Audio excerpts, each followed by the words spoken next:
plusieurs projets pilotes dans différentes provinces.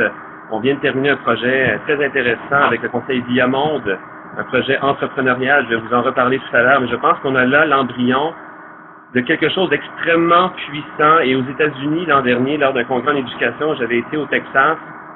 Il y a des surintendants de 6 États américains qui se sont penchés sur la plateforme de WigUp et qui ont conclu après la présentation que WigUp is a very, very powerful platform.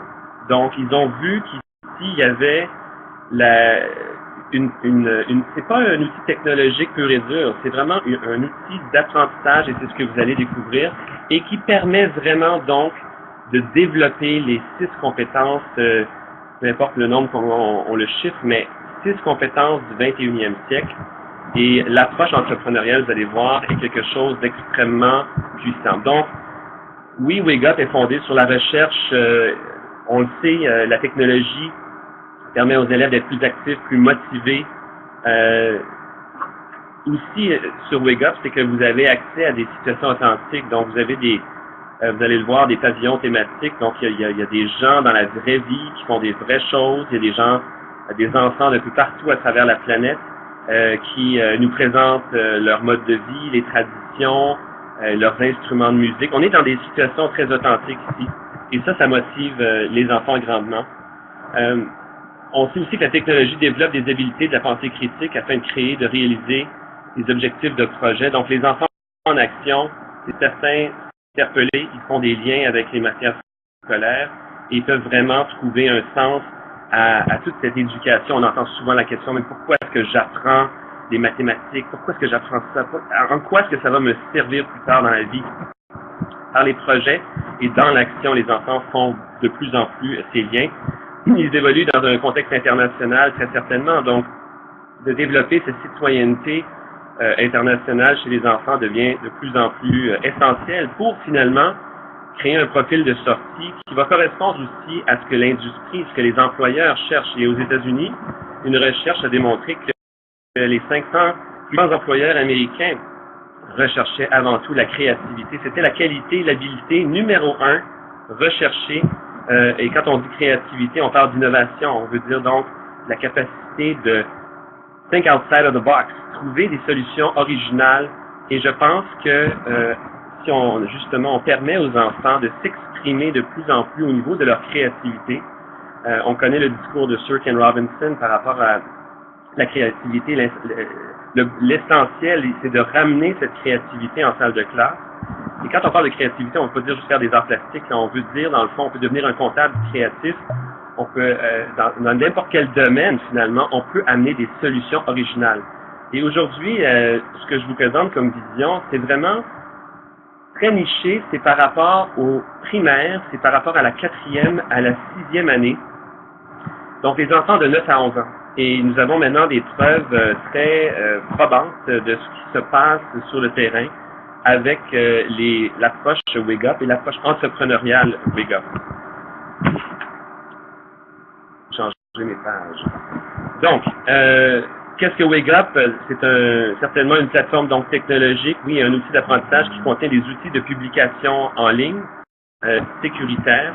Nous sommes des curateurs comme de musée puisque nous sélectionnons les meilleurs contenus qui vont inspirer les jeunes. Il y a près de 1000 documentaires de courte durée, de 4 à 5 minutes, que je suis allé chercher même au niveau international dans les marchés de télévision, au Midcom, par exemple, à Cannes. À chaque année, il y a le plus gros marché de télévision au monde. Donc, je suis allé chercher des contenus là-bas que nous avons raccourcis, mis en capsule vidéo de 4 à 5 minutes. Donc, ce sont des déclencheurs formidables en salle de classe.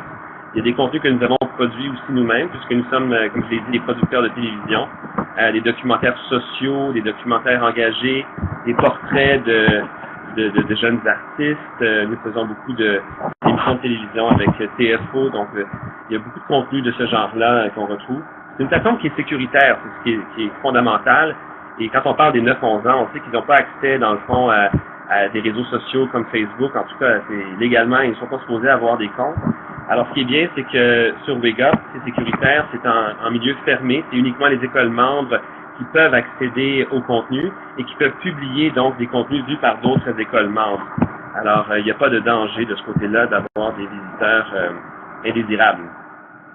On peut partager, on peut publier un projet au niveau de la communauté, on peut publier au niveau de sa classe, au niveau de l'école ou au niveau de la communauté Wake Up. Donc c'est vraiment un choix qui est fait par le professeur. Et lorsque c'est publié au niveau de la communauté Wake Up, c'est également approuvé par le parent, donc qui s'implique, qui voit et qui peut apprécier justement les réalisations des enfants qui, outre le bulletin scolaire qu'on reçoit comme parent, mais lorsqu'on commence à voir des réalisations faites par les enfants, son enfant, et qu'on voit vraiment des talents qui se dessinent progressivement et des intérêts qui se dessinent comme parent, je pense que c'est une merveilleuse chose. Et on dit que ça prend toujours un village, hein, l'adage africain ça prend un village pour finalement élever un enfant. Ben ici avec Wake Up, c'est que les gens de la communauté sont impliqués par les projets, par les entrevues que les enfants vont faire dans leur communauté, par les causes qu'ils vont soutenir dans leur communauté. Et les parents sont donc impliqués aussi, appelés à voir la progression et tout le développement des enfants. L'enseignant examine donc le travail que l'élève lui fournit, il peut commenter en ligne, évalue les compétences démontrées, la qualité ou la profondeur du projet, l'innovation.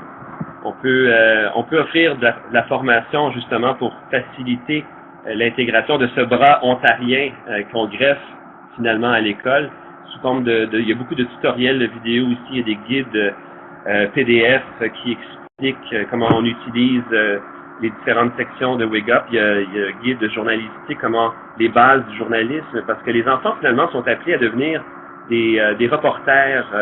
Ils peuvent documenter leurs projets par justement des vidéos, des blogs. Alors les bases du journalisme, les 5W, what, where, qui, quoi, comment, où, pourquoi, comment est-ce qu'on interviewe quelqu'un, comment est-ce qu'on on cadre, le fameux cadrage de la caméra, toutes sortes de notions journalistiques, des guides de montage de vidéos aussi. On trouve ces guides en format PDF qu'on peut télécharger très facilement. Donc, je l'ai dit, il y a 1000 vidéos et nous avons même un volet anglophone maintenant qui est également constitué de près de 750 ressources en anglais. Ce sont des contenus totalement différents. Donc, pour même l'apprentissage de la langue seconde, Wake Up peut être très intéressant. Alors, pour le personnel enseignant, évidemment, un portfolio technologique individualisé pour chaque élève, ça, c'est ce qui permet à l'enseignant de garder des traces des productions au cours de l'année, traces des apprentissages, et pour aussi permettre une pédagogie individualisée, différenciée. On le sait, dans certains cas, les élèves auraient besoin peut-être d'un petit coup de pouce par rapport à des intérêts qu'ils développent. Alors, Wake Up permet justement d'individualiser cet apprentissage. Je pense à Daniel Pénac, l'auteur français, qui avait dit qu'un professeur avait détecté chez lui des troubles, un certain manque de motivation à l'école, et heureusement ce professeur lui avait donné une tâche très précise pour lui d'écrire finalement le début d'un livre, et ça l'avait extrêmement motivé, et c'est ce qui lui avait permis de s'épanouir au niveau de ses talents. Donc, Wake Up permet justement d'individualiser l'éducation. Je pense qu'on s'entend de plus en plus pour dire qu'on ne peut pas standardiser tout pour tout le monde. On n'a pas les mêmes talents, et je réalisais une entrevue hier de Mark Prensky qui disait que c'est cette relation entre l'enseignant et l'élève qui doit évoluer. L'enseignant, très souvent, n'a aucune idée des talents qui habitent finalement, qui sont dans chaque enfant. Et par cette approche et ce bras ontarien qu'on vient greffer justement et qu'on permet l'exploration de contenus vidéo, des déclencheurs formidables et des activités au niveau de la créativité des enfants. Vous savez, c'est la fréquence à laquelle parlent les enfants, c'est la créativité. Lorsqu'on deux walkie-talkies se parlent pour être à la même fréquence, si on parle au niveau de la créativité, ce que j'ai observé en milieu scolaire, c'est que les enfants, ça leur parle et ils comprennent vraiment ce langage où on stimule leur imaginaire. Donc, Wake Up est un peu le cirque du soleil de l'éducation, et c'est l'expression d'ailleurs que Michael Froman apprécie grandement lorsque je lui ai dit que c'était un peu ça, c'est un peu le cirque du soleil. On stimule l'imaginaire et on permet à l'enfant de se découvrir une pléiade de talents, et l'enseignant, le professeur peut à ce moment-là apprécier davantage qui est dans sa classe et individualiser certains projets des fois pour justement atteindre des objectifs très précis. Donc le rôle de l'enseignant se transforme et devient un peu un enseignant, un professeur coach, Et ça aussi, c'est un terme qu'on apprend, qu'on entend de plus en plus. Donc, vous trouvez ici l'interface de WakeUp qui a beaucoup évolué, je dois le dire. Certains me connaissent, certains m'ont déjà entendu parler de WakeUp, mais je peux vous dire que depuis janvier, l'interface a grandement changé. Premièrement, on a tous les outils pour l'élève à gauche de l'écran. Donc, on voit qu'on peut publier maintenant des vidéos, des blogs, le portfolio techno qui est un outil formidable développé avec la SELF et avec l'apport financier de Patrimoine canadien. Il y a des causes de WakeUp qu'on suggère à l'enfant. Donc, l'idée, c'est de développer un citoyen du monde. Progressivement, l'enfant doit, par ses projets, soutenir des causes. Donc, développer une conscience sociale, développer le civisme chez l'enfant. Vous allez le voir par le projet entrepreneurial, comment on peut arriver à ça. Bon, il y a tout un système de badge aussi qu'on veut développer dans les prochains mois. Du côté droit, on peut voir les outils d'enseignants. Donc, il y a des applications qu'on a développées avec le CFORP d'ailleurs, de très très belles applications à valeur ajoutée, donc pour tableau blanc interactif. Vous avez un tableau de bord d'enseignants qui permet de contrôler les requêtes de contribution. Chaque travail ou chaque contribution de l'élève est initialement est une requête faite par le professeur via son tableau de bord à l'élève. On va voir dans un instant à quoi ressemble le tableau de bord de l'élève, comment il reçoit finalement ces requêtes. Il y a des vidéos sur demande, donc c'est en fait une section où on peut voir des contenus de plus longue durée, des documentaires complets, des émissions de télévision complètes de 30 minutes ou de 60 minutes, idéal pour les vendredis après-midi lorsqu'on cherche une activité pour peut-être un peu de détente chez les enfants. Des web entrevues aussi qu'on a commencé et on voudrait en faire une vingtaine par année avec des célébrités de la francophonie mondiale. WakeUp s'ouvre au niveau international. On est en train de parler d'ailleurs avec certains autres pays actuellement, dont le Congo. Mon épouse, qui est également cofondatrice de WakeUp, sera la semaine prochaine avec la ministre de l'Éducation au Congo. Et ils envisagent d'abonner un certain nombre, un grand nombre en fait d'écoles et des écoles privées. Il y a toute une approche aussi philanthropique dans le sens que les écoles privées qui sont plus fortunées vont payer l'abonnement pour des écoles publiques, donc moins fortunées. Et ainsi, on démocratiser ce message parce que tout enfant a le droit de s'épanouir et de découvrir ses talents et je pense qu'on peut même contribuer à briser le cycle de pauvreté. Du moins, c'est la prétention et c'est ce qu'on observe de plus en plus sur le terrain. On est en partenariat avec le Club des petits déjeuners à travers le Canada, le Breakfast Club aussi, la même organisation, et on donne des ateliers de leadership et les jeunes publient des projets entrepreneuriaux sur WakeUp. Et donc, même en milieu défavorisé, les enfants apprennent à utiliser leur talent pour innover, pour solutionner des choses, et ça leur donne beaucoup de confiance, et c'est un bon départ dans la vie. Donc, encore une fois, entre la 4e et la 6e année, 9-11 ans, un âge critique, la moyenne enfance, et on pense aussi que ça peut transformer le passage vers le secondaire. Donc, vous avez vu, il y a au centre de l'interface de la page d'accueil, il y a des pavillons. On les appelle des pavillons thématiques, des montgolfières. Si Nancy Brousseau nous écoute en ce moment, elle parle des fois des ballons dans le ciel de WakeUp. Elle va voir de temps à autre. Elle sera contente de voir qu'il y a deux nouvelles montgolfières, deux nouveaux pavillons depuis le début de l'année, un pavillon scientifique notamment.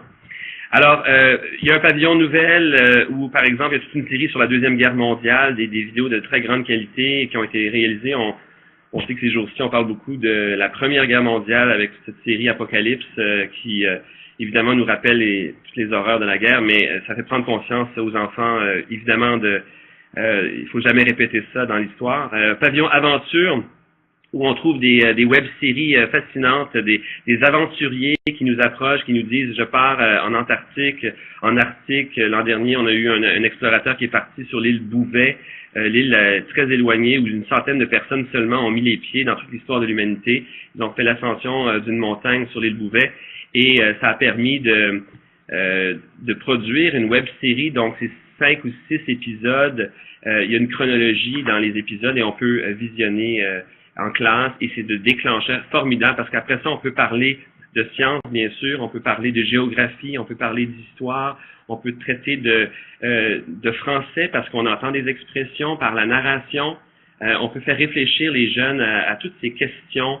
Donc, on peut faire des liens avec le curriculum et c'est l'originalité, et encore là, le bras ontarien qu'on ajoute à l'école, l'enseignant, le professeur qui a énormément de créativité. c'est une célébration de la créativité, non seulement des enfants, mais aussi des professeurs qui réinventent leur façon d'aborder des sujets. Et j'ai eu la chance de donner plusieurs formations où des professeurs m'ont ébloui par justement leurs idées originales, comment utiliser tel contenu, Andy Warhol, pour finalement faire des liens avec en français, avec le curriculum, avec des mathématiques, avec un projet d'art où on allait faire des sculptures géantes aux enfants sur le thème le sens de la vie, parce qu'ils venaient de visionner des jeunes de confessions religieuses différentes qui parlaient de ce que dit leur religion par rapport au sens de la vie. Donc, vous voyez, c'est vraiment, le monde est ouvert à la créativité et on peut vraiment transformer l'expérience de classe. Vous avez un pavillon donc scientifique où on parle du secret de la pyramide de Khéops, les rats qui sont des mineurs dans certaines régions du monde, un pavillon entrepreneurial où on célèbre justement l'entrepreneuriat conscient des jeunes qui viennent essayer de solutionner des choses donc c'est pas juste l'entrepreneuriat pour faire de l'argent, mais vraiment pour essayer d'apporter justement l'entreprise sociale, transformer notre monde, notre planète. Il y a un pavillon artistique où des jeunes de partout donc présentent leurs instruments de musique. Vous avez un pavillon tradition aussi où on découvre donc les différents peuples dans le monde et un pavillon sportif avec toute une carte interactive où des jeunes champions sportifs du monde entier parlent de leur réalité d'entraînement, leur culture, comment ils s'entraînent dans leur pays. Et c'est une carte formidable pour faire justement la découverte de la géographie et découvrir et stimuler encore là. Dans une classe, je me rappelle, il y a un professeur qui avait décidé de faire une chasse au trésor où on devait trouver tous les athlètes qui étaient interviewés. Il y en a à peu près 75 dans différents pays. Il y en a même à l'île Fidji, etc. Et il fallait trouver l'athlète qui avait peur de nager un jour dans une compétition de natation dans un lac parce qu'il avait peur de se faire manger par un monstre dans le lac. Et les jeunes devaient donc essayer de trouver cet athlète qui avait dit ça et par le fait même apprenait sur la géographie du monde. Donc, encore là, une belle façon originale, créative d'aborder des sujets en lien avec le curriculum.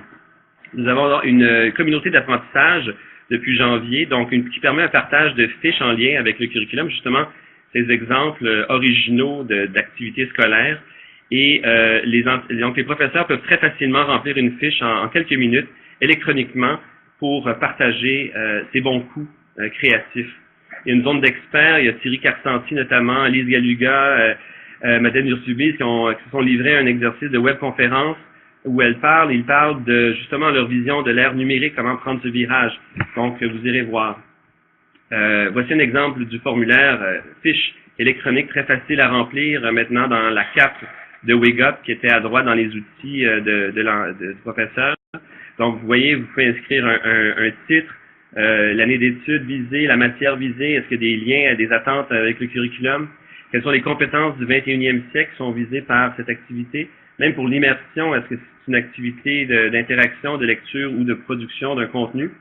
On peut mettre la ressource utilisée sur WigUp, le lien directement URL, et dans quel pavillon on a trouvé finalement cette ressource. C'est une petite description sommaire de l'activité faite en classe. Donc, ça donne un peu ce genre de fiche très intéressante où, là encore là, je suis toujours ébloui de voir à quel point, lorsqu'on donne cette chance aux professeurs d'être créatifs, on réinsuffle la créativité, on répond un peu au discours de Sir Ken Robinson par rapport à cette créativité.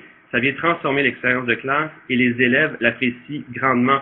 Ici, il y a une fiche où, par exemple, on visionne un reportage d'une jeune fille à Cuba, à La Havane, qui nous présente son palais où elle habite, mais avec une vingtaine d'autres familles en communauté. Et ensuite, on pose la question comme exercice en classe aux élèves qui devront écrire un blog publié sur WigUp et on leur pose la question, quelles sont les valeurs selon toi qu'on retrouve dans cette communauté de 20 familles, etc. Donc, un déclencheur formidable, une vidéo de 5 minutes où on entend un enfant, une enfant d'une toute autre réalité et ça fait réfléchir l'enfant ici à ses conditions de vie, mais ça fait faire un exercice de littératie et c'est justement avec ces 1000 contenus que nous avons, formidable, donc un déclencheur pour initier des activités originales en classe et qui sont en lien avec le curriculum. Donc voici le portfolio et l'exemple du tableau de bord de l'élève lorsqu'il reçoit une demande de contribution du professeur. C'est encadré en vert et donc il peut voir la demande qui lui a été faite et ensuite commencer le travail. Et une fois que le travail sera terminé, il peut le publier. Le professeur va recevoir dans son tableau de bord le travail, pourra faire des commentaires, demander des corrections, et avant que ce soit publié justement au niveau de la classe, de l'école ou de la communauté WIGOP. Et si c'est au niveau le parent va recevoir un courriel de réviser le travail et d'approuver cette publication. Et seulement avec ces 2 drapeaux verts, et je remercie le CECCE qui nous avait donné cette brillante idée de justement d'augmenter la sécurité du système. Et à ce moment-là, donc, on peut avoir la certitude que tout le monde est confortable avec cette publication. Maintenant, l'approche entrepreneuriale dont je parlais tout à l'heure brièvement, nous avons fait récemment un projet pilote avec le Conseil Viamonde dans différentes écoles, 3 écoles du Conseil. Et nous avons observé ce projet, en fait, échelonné sur 3 mois. Et chaque enfant dans la classe de 5e année, il y avait aussi des projets qui ont été faits en 4e et en 6e année, chaque enfant devait, soit en équipe ou individuellement, produire une micro-entreprise, un petit projet qui allait ramasser des fonds pour finalement soutenir une cause de son choix. Donc, l'enfant avait 3 mois, c'est un travail quand même de longue haleine, avec 1 mois pour la recherche, faire de la recherche, trouver un sujet qui l'intéressait, un projet d'entreprise qui l'intéressait, 1 mois d'exécution et 1 mois pour documenter le projet via le portfolio. D'ailleurs, Thierry Carcenti est venu avec moi pour constater des résultats. Il y a un rapport de recherche qui va sortir la semaine prochaine où les principales conclusions observées avec des questionnaires qui ont été faits, les jeunes ont été interviewés. Et vous allez trouver dans mon kiosque virtuel de WIGOP une vidéo d'environ 10 minutes qui montre la progression du projet et l'impact justement de la plateforme. Et ce qui me pousse à croire, et c'est vraiment quelque chose donc qui est maintenant vérifié sur le terrain, c'est que cette approche entrepreneuriale, on a observé une transformation des élèves à bien des points de vue. Et je pense que si on répète cette approche de la 4e à la 6e année, donc en 4e année, ce serait un projet de classe dans l'année où tout le monde contribue ensemble au même projet. Ça peut être par exemple monter une pièce de théâtre, mais dont les profits ou les revenus vont financer une œuvre charitable ou une cause dans sa communauté locale. À partir de la 5e année, on préconise 2 projets par année, donc un projet à l'automne, un projet au printemps, de 3 mois chaque fois. Et là, c'est un projet d'équipe, donc en équipe de 2, par exemple. Les élèves imaginent quelque chose un projet entrepreneurial qui, encore là, redonne à une cause qui peut être au niveau provincial ou national. Et en 6e année, là, on commence des projets individuels et on peut, par exemple, dire vous allez soutenir une cause au niveau international par ce projet. Donc, au terme de la scolarité à l'école élémentaire, les enfants auraient fait 5 projets et auraient soutenu 5 causes. Et déjà, on peut observer que les effets sont extrêmement bénéfiques. Par exemple, on a observé que la motivation des élèves augmente grandement pendant la durée du projet. Parce qu'ils passent à l'action, ils font quelque chose justement, ils se débrouillent, la fin de semaine, ils s'appellent entre eux, ils solutionnent des problématiques, ils vont rencontrer des gens dans leur communauté, ils interviewent des gens, ils imaginent des choses comme un type de projet avec leur talent. Et à ce moment-là, on donne du temps en classe, on fait des liens avec le curriculum même. Certains professeurs de l'école Renaissance à Burlington et puis l'école La Fontaine à Kleinburg, des vrais champions, je dois dire, je les félicite. Donc, ce qu'ils ont fait, c'est qu'ils ont pris du temps en classe pour faire justement une activité, pour travailler, les laisser travailler sur leur portfolio et leur projet entrepreneurial. Mais ils gagnaient au change parce qu'ils s'apercevaient que la méthodologie de travail des élèves, ils l'appliquaient par la suite dans tout travail scolaire autre. Et donc, les enfants étaient beaucoup plus allumés en classe et ils avaient hâte d'apprendre. Les parents aussi sont impliqués durant le projet puisque des fois, ils prêtent main forte, ils s'impliquent dans le projet entrepreneurial de l'enfant, mais aussi, ils vont ultimement approuver la publication. Donc, le parent voit, et je pense aux élèves en difficulté, moi j'ai un fils de 13 ans qui justement a certains défis au niveau de l'apprentissage, mais à un moment donné, il a fait lui-même son projet entrepreneurial WIGOP, et j'ai vu qu'il avait la chance de finalement manifester, montrer tout ce dont il était capable. Et c'est justement cette relation professeur-élève dont parle Mark Wrensky qui peut évoluer et on découvre à ce moment-là tout le potentiel qui habite les enfants. On leur fait vivre du succès très important.